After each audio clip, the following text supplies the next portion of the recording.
boom, I'm blinded. All I can see as my night vision is coming back is that white panel just up there fluttering. Um, and so I'm just in a panic, honestly, trying to fix all this stuff.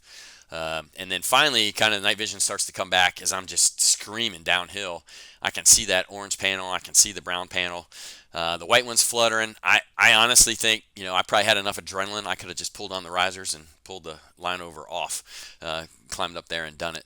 So, one of our options is four line release, so you can steer this thing, right? So you want to steer into the wind, because if you remember, back then, seeing the pictures on CNN and Fox, and all the coverage was these big sandstorms and all that stuff. And my only vision in my mind was, here I have this parachute, and I'm going to land, and I'm going to be like the old western, get drugged behind this parachute going across the desert. So I'm thinking, I got to fix this thing. You want to steer into the wind so you can prevent some of that stuff from going on. But now that I have this line over, I'm like, I'm not going to pop that four line release to steer, because I don't know how many good lines I got anyway, and I don't want to cut 8 of them, and now what do I have? So I'm thinking, holy cow.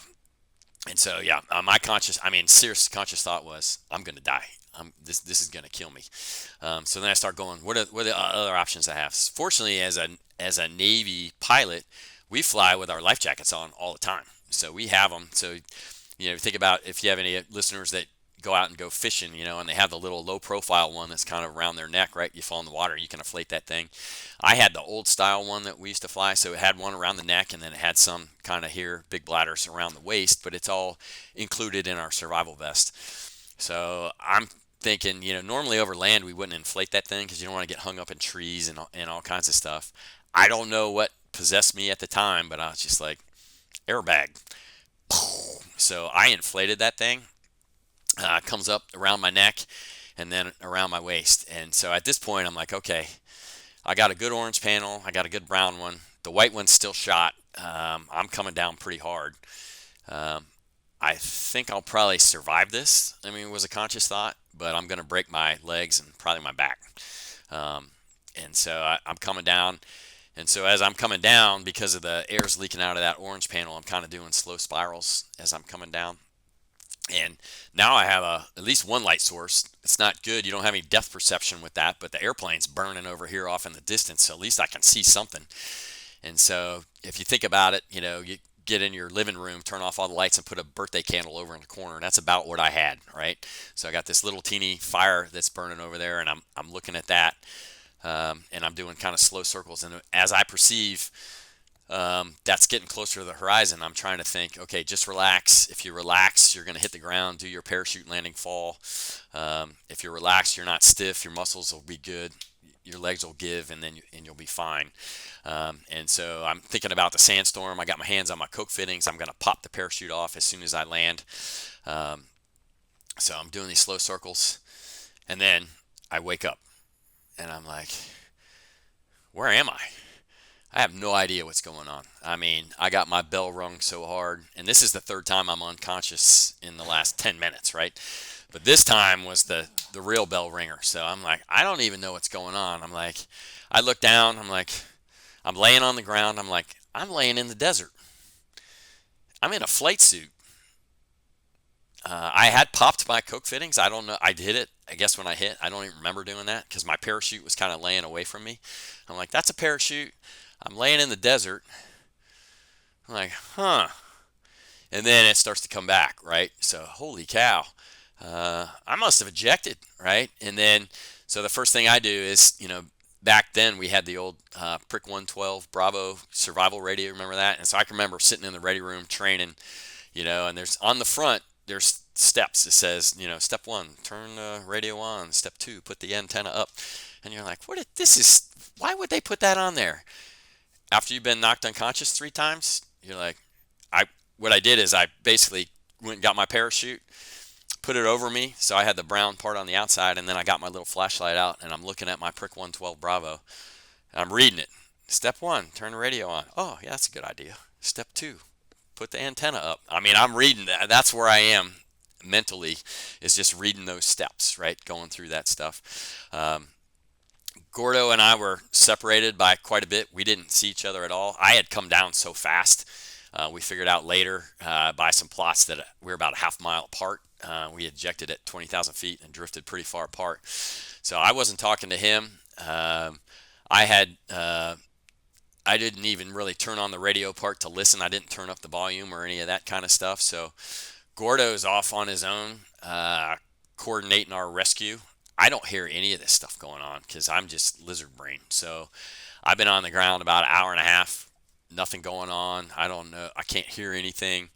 And then about, I guess about an hour in, I hear um, some A-10s fly over. And from my FAC-A training days as a JTAC on the ground with the Marines, I was like, I know what that sound is. That's good. That means the good guys are overhead. So I'm like, okay, they're this is working here. They know we ejected, obviously, and they kind of know where we are. So I don't hear anything going on. Um, and then it's like, what's going on?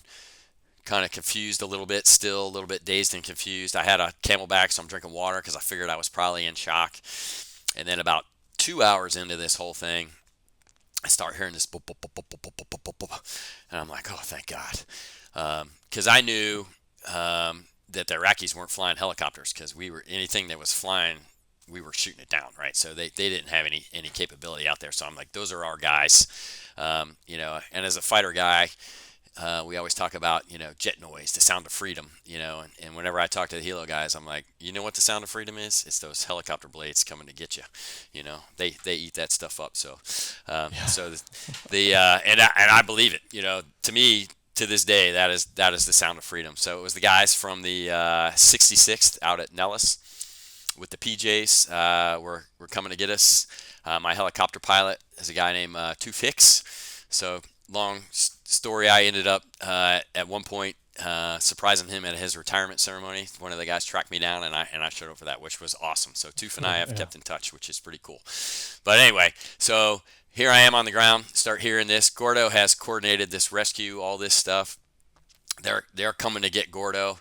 They haven't talked to the pilot at all. They don't even know I'm alive. Nothing's going on. No transmissions, because I'm still in La La Land, honestly. So Gordo's done all this fantastic work.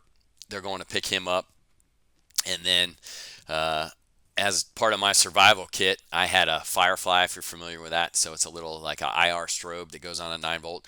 And I was in shock. I knew it. I was a lifeguard at the beach in Virginia Beach when I was a kid, so I had some first aid training and all this kind of stuff. And so I was like, I know what the signs of shock are, and I'm in it. So I need to hydrate. I'm freezing, so I had a wool hat in my G suit. So I put my wool hat on to try and and then wrap my parachute around me. And so they're going to rescue Gordo. I break out with the Firefly, boom, and then all of a sudden they come and pick me up first, right? And so what I can remember is looking behind me, seeing the helicopter land. There was rocks and stuff all in the desert. So people think of the desert, they think, oh, it's the sand. It's like going down to Virginia Beach and it's just soft sand and all that. No, the desert out there where we had ejected in the kind of the western Anbar province is go out to your street, the pavement, throw a little bit of sand on there and throw some rocks. That's what we landed on. It was just rock hard.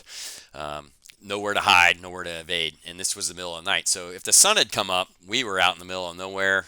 We didn't know at the time. Later, we got briefed that there was an Iraqi garrison, got like 5 clicks away, so not that far. So we probably would have been POWs if the sun had come up. So thank God for the Air Force guys and Toof and his boys coming to get us. Came and picked us up, but Gordo and I, like I said, were separated. They came to get me first. I look back over my shoulder. All the rocks and stuff, I can still see it to this day, are hitting off the helo blade, so it's got like this blue glow. And then I see the PJs get out. They ask me a few questions and then put me in the helicopter. So we're flying around, and finally I hit one of the guys on the hip. I'm like, hey, what's going on? What are we doing? And they're like, we can't find the pilot. And I'm like, I'm the pilot. And there was some confusion because Gordo had coordinated the whole rescue. They thought they had picked him up. I just, because I'd heard the helicopters, turned on my Firefly. So then they picked me up. And so then eventually they get eyes on Gordo and pick him up. And then we end up flying across the border together. And then one of the crazy things too is, as we're flying in the helicopter across the border, when the Army had gone through Western Iraq. It's kind of the old island hopping campaign. So there were still visual observers, and all kinds of stuff out there. I asked Toof later about this. I'm like, hey, we were in that helicopter and we're flying back. I thought I saw a bunch of tracers coming at the helicopter. And he's like, oh, yeah. So I almost had a bad day twice. Luckily, the helicopter was all blacked out, and all these tracers are just ripping by the helicopter. They're shooting at the noise. I'm like, holy cow. So, yeah, and then we get back. And get settled in. So pretty crazy. So that's my one up you in the bar story. If I Yeah. ever have to tell a story. So I think it one ups pretty much all of it. That's wild. Just yeah, yeah, I can't even imagine what that would be like